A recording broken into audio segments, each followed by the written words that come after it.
Welcome back to the channel, everybody. Today, we're making one of my favorite things to make. It's quick, it's simple, it's easy. It is backyard barbecue smoked chicken. So today I got these really nice chicken halves. I split these myself. You can get them from the butcher already split in most supermarkets. This works extremely well with spatchcock chickens, chicken quarters, even if you just have chicken thighs or chicken wings, you can still do the same process. I'll actually link up above a chicken thigh recipe that I recently did that's brined in buttermilk, and it follows a very similar approach. But today we're gonna do a 2-zone indirect and then direct and then another indirect side to make just amazing backyard barbecue chicken that's super simple. So what we're gonna do is we're gonna start with these chicken halves that we have here. We're gonna get them seasoned under and over the skin, and then we're gonna get the smoker set up, and I'm gonna show you guys how to do that. So let me bring you in a little closer while I season these up and show you how I do it. All right, so as you can see here, we have 4 chicken halves. Now, if you have the time, you can do this the night before, and it's really just gonna enhance the flavor, but that doesn't mean you need to. We're gonna do this right now as if you would just open it out of the package and get these seasoned and on the smoker. So if you have the time, do it. If not, more than fine. So what I'm gonna do is I'm gonna start on the bottom of each one. I always do the presentation side last. So we're just gonna hit the bottom of these with a generous amount. Today I'm using my rump shaker all-purpose rub. If you've been following my channel, you've probably seen it. If not, I'll leave a link below if you want to check it out. It's used by competition teams throughout the United States and has 5-star reviews. We just absolutely love it. So I'm just gonna give it a nice heavy coating. Any barbecue rub that you absolutely love is gonna work perfectly fine for this. And again, I like these a lot. If you don't, that's perfectly fine. And now we're gonna flip these over. So one thing that I always like to do, and not everybody does this, but I like to do it, whether I'm using butter or seasoning, is I like to get under the skin. So it's very important to get under the skin if you wanna get the flavor deep down into the meat. If you have a butter mixture, you can do that as well, and it's just gonna help that flavor get under the skin as well. So I'm just gonna pour some of this down in there, use my finger, and just kind of spread it around. I'm sure there's an easier way to do this, but this is the way that's always worked for me. And then again with the breast. So what you want to do is get your finger inside the breast and just kind of spread it out right between there. You don't want to tear the skin, so just be careful, but you just want to get a nice dose in there as well. Get your finger down inside there and just rub it around. All right, that's looking good. So now we're going to do on top of the skin. Just want to make sure you get a nice even coating. Hold the shaker up high. It's definitely going to help make it more even. And as you can see, like I said, I like to put a lot on. That's entirely up to you, as much as you want to do, but we're big flavor people here, so that's what we do. So you can pat it in just to help it hold. And then I'm going to do the same thing with the other 4.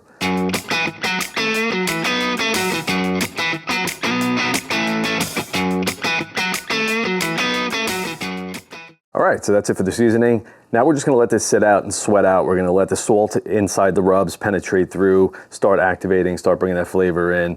It's not a dry brine, we're not gonna leave it on long enough, but we do want it to start sweating and letting the salt penetrate. So the perfect time to start your grill and get it hot and ready is now, so by the time you come back, that's already done. What I'm also gonna do today is I'm using a chef's temp internal thermometer, which hopefully you can see in the video. These are internal probes, so you're gonna get ambient temperature from this end, and you're gonna get the internal temperature from this end. So it's a great way if you don't have a good thermometer on your grill, or you just wanna watch everything a little closer, or from your smartphone, which I absolutely love doing. So what I'm gonna do here is I'm just gonna take it, and I'm gonna put it into the thickest part of the breast, right in there. And that's pretty much it. So I have 2 of these on hand right now. I don't think I need to do all 4. Once we start seeing where they all are, we'll do it, but I'll just get it into these 2 right here. We'll put that on. And then we can track this from our phone. And then I'm gonna show you how this actually hooks up to another thermometer that I use to check the gauges on the smoker itself. So let's let these sit. Let's go fire up the grill, and then we'll get them on, and we'll talk about the rest of the setup.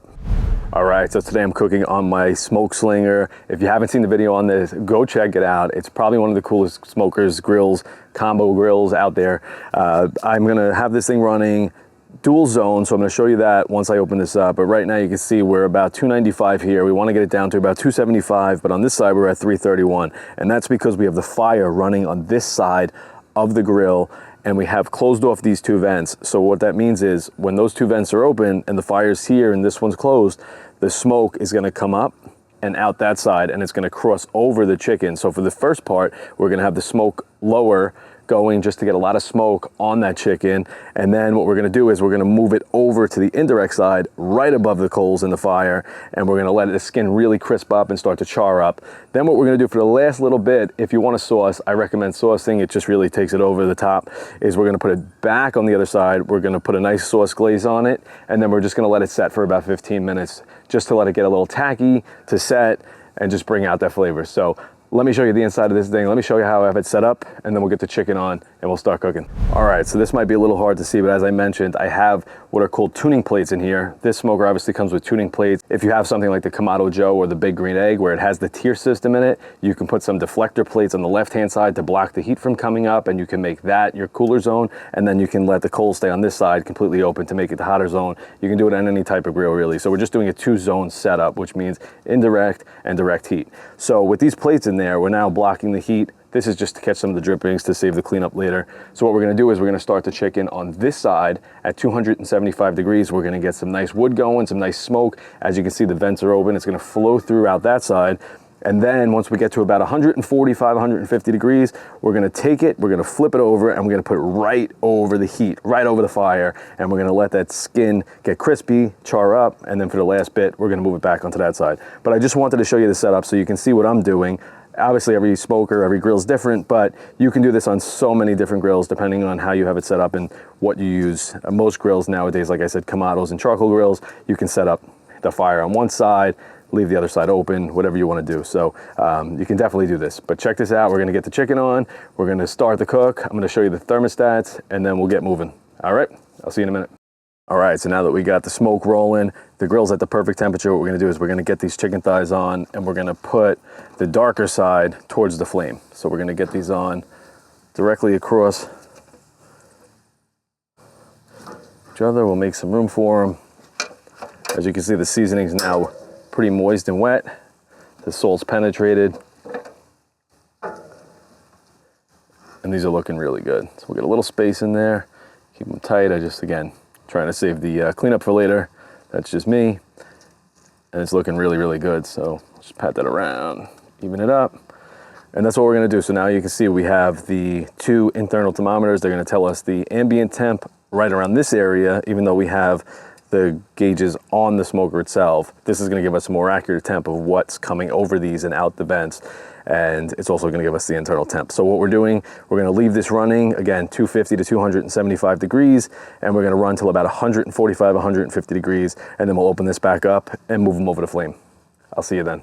So while we're waiting for the chicken to smoke and come up to the next temp, what we're aiming for, I just kind of wanted to show you guys these thermometers that I've been talking about. So these are really cool. These are gonna tell the internal temperature of the smoker in different spots. So as you can see, hopefully you can see, this one's 369, this one's at 250, obviously, because we have the smoke coming over and the flame directly right here. But what I love about this is the tell-true thermometers are phenomenal, but they make it really hard for me to see when I'm inside or I'm doing something. You gotta keep coming out and checking them. What I love about this is I can see, I click on it, I can see the ambient temperature inside the grill, I can see what it's been doing, and I know if it's time for me to come out in here and put some more wood on the fire. So it just really makes it easier. And you can even set min and max temp alarms so you get notified like, hey, it's dropping, time to get some wood on. And then you can also monitor the internal temps of those probes as well. And then I also have another one, so you can see here that we have this one. So this one's saying 372. This one over here is saying 255. So now we can watch the entire cook, everything, the meat, the internal temp, the ambient temp, everything, just from our app, which is really, really cool. And I hope you guys can see this in the video. But that's really cool. And what's nice about these is they just unclick and they charge.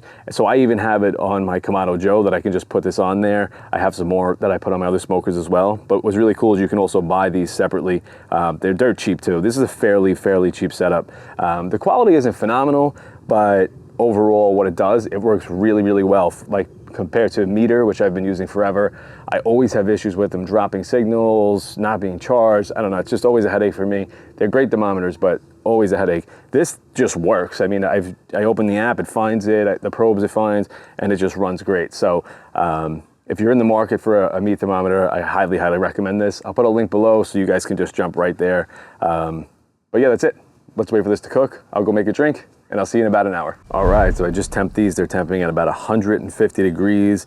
Some a little more. I did let them get away from me as I was cooking the rest of the food for dinner, but these look beautiful. The color looks absolutely great. I really like the way these look. You can see we're getting a little bit of crisp up on the ends, but that's great. We're getting a little pullback here, so we know the skin's actually starting to get crispy on its own. But what we're gonna do now is we're gonna flip them over right over this fire on the direct side of the heat, and we're gonna run it for about, I don't know, about 20 minutes, 30 minutes. We'll see how it's doing on temp, and then we'll get them, we'll sauce them up, and we'll put them on this side. So I'm just gonna do that exactly what I said on the other side, and I hope you can hear that sizzle going on right now. Let's get these over a little, we'll put these right over that fire. Yeah, these are feeling good, they're looking good. That juice is dripping. So this is really just gonna help crisp up that skin, char it up, and get them going. And the cool part is these thermometers hold, so they hold pretty high. I don't remember the exact temp, but they're definitely gonna be fine inside of here. So one more thing that I'm gonna do is I'm gonna get the glaze ready. So let me get that going. All right, so what I have here, if you can see in the video, I have about a half a stick of butter that I'm gonna put there. I always cut my sauces with butter. So today I'm using Meat Mitch's Naked Womp Sauce. Their Womp Sauce is phenomenal. It is absolutely my favorite barbecue sauce out there, besides my own, but when I don't have time, I use this. So you definitely don't want any cold barbecue sauce out of the fridge. It's too thick. You always want to cut it with something, whether it's water or whether it's butter to help break it down. It's just going to make it more of a glaze when it's time to glaze it, and not that heavy, thick barbecue sauce that's going to take over all the flavor of what we're looking to accomplish here. So I'm going to try to do about 50-50. So we're going to let this go on here. I'm going to pour the sauce right on top of it. You can just see it. It's going to be a much different consistency when we're done. So I'm going to pour that in there with the butter, and we're just gonna let that cook down as these are over the direct heat. And then when we're done, we're gonna get that glaze, we're gonna mix it up, we're gonna glaze them, we're gonna flip them back to this side, the indirect size, and we're just gonna let that glaze set for a little bit, and we're gonna get that really nice barbecue-y, but not overly barbecued flavor, and just a little bit of everything. You're gonna get the smoke, you're gonna get the seasoning, you're gonna get the barbecue sauce, you're gonna get everything, the char, all in one. It's just gonna be great. So we're gonna let these run for about 20 to 30 minutes. We'll watch the temps, and then I'll come back and we'll get them off to the other side. All right, so these have been running for about 10 minutes. I'm really, really liking the way we're looking. You can just see that, it's beautiful. It's got a nice char, it's not burnt, it's perfectly charred. This is exactly what I'm looking for. It's juicy, it's dripping. So let me get these back over to the other side, and then we'll glaze them.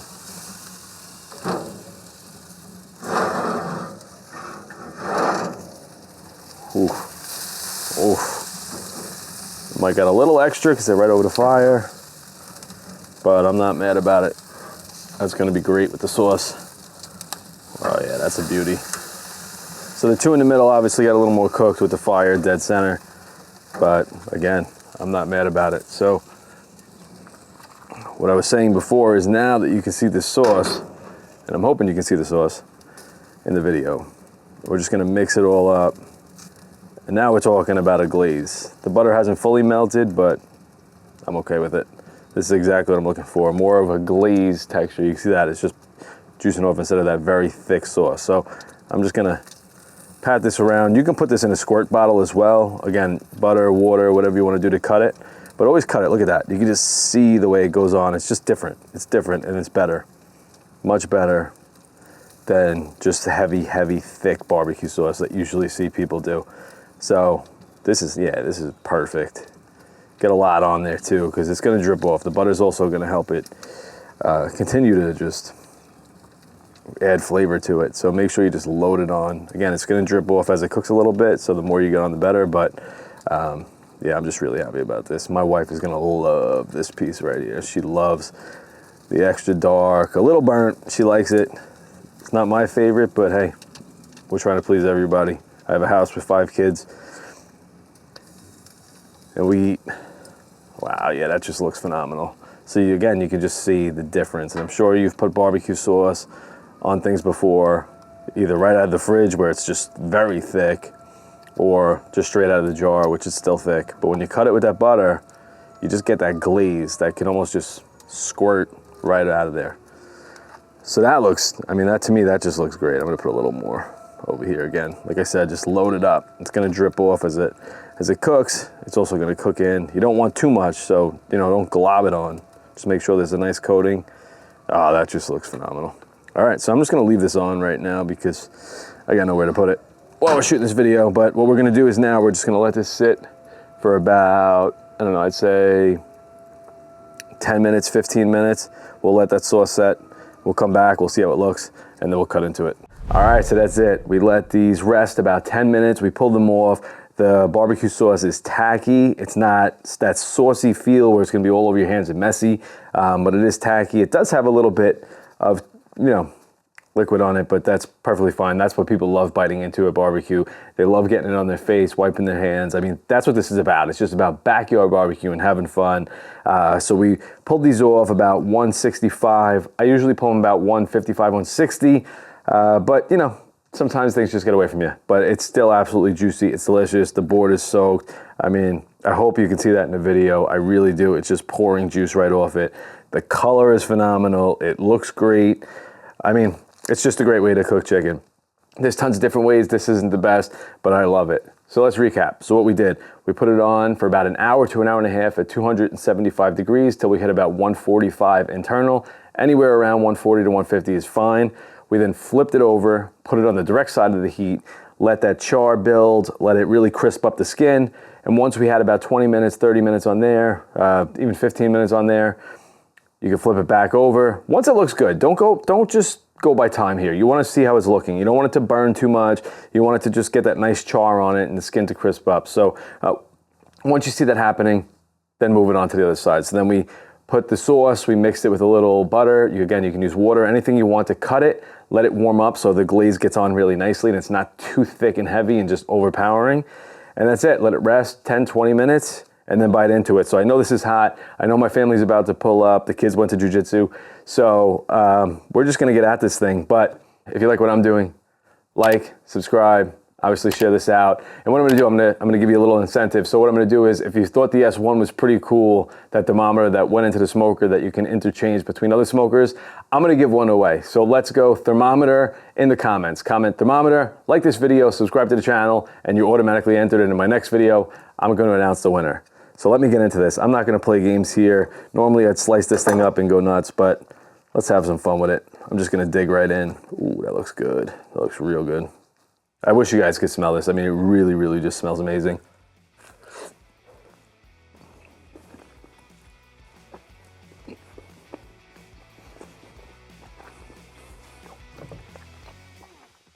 This is a hard one to beat. It really is hard to beat.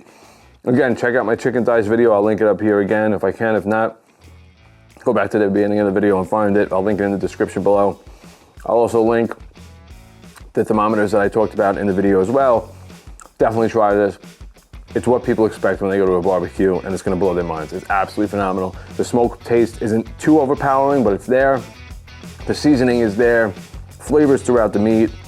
The sauce with just that thin glaze just really makes it amazing. All right, family just pulled up. I'll see you guys in the next video. Thanks for watching.